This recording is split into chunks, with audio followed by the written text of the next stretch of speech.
Sa pagpapatuloy ng pangangampanya ng Team Pinoy, matagumpay na naisagawa nito ang campaign sortie sa probinsya ng Cavite. Dito po ay giniit ng isa sa mga senatorial bet ng Team Pinoy na si Sonny Angara na ang pagiging kumpleto ng senatorial lineup ng isang partido ay may magandang bentahe. Narito po ang aking report.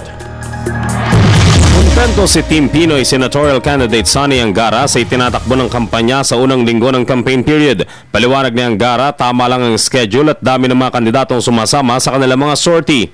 Actually, mahirap din yung 12 kami sa isang stage dahil napakatagal ho kung hihintayin ho natin magsalita yung bawat isa.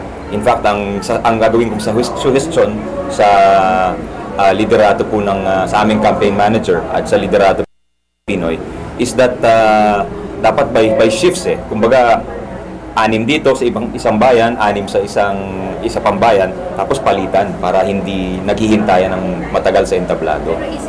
Target ng Team Pinoy na makapasok sa 2 hanggang 3 bayan o syudad sa isang araw sa loob ng 70 araw na kampanya at umaasa din itong mapagsama mga baguhan at datihang miyembro ng head party na liberal. Ito ay para matiyak din ng mga botante na may pagpapatuloy ng reforma na isinusulong ng Team Pinoy.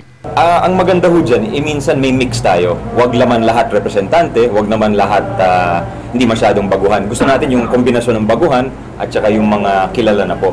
Like yung mga nasa mata. Di ba sinabi ni Senator Drilon kahapon, gusto niyang i-mix yung mga mata sa survey dun sa mga humahabol para may magandang mix na kumbaga naaangat na nadadala ng mga mas sikat at mas kilala. Kasama ni Sonny, sina Risa Ontiveros, Bam Aquino, June Magsaysay at Jambi Madrigal sa Cavite sortie ng mga ito, habang ang mga local candidates ng Cavite naman ang tumanggap sa mga senators ng Team Pinoy.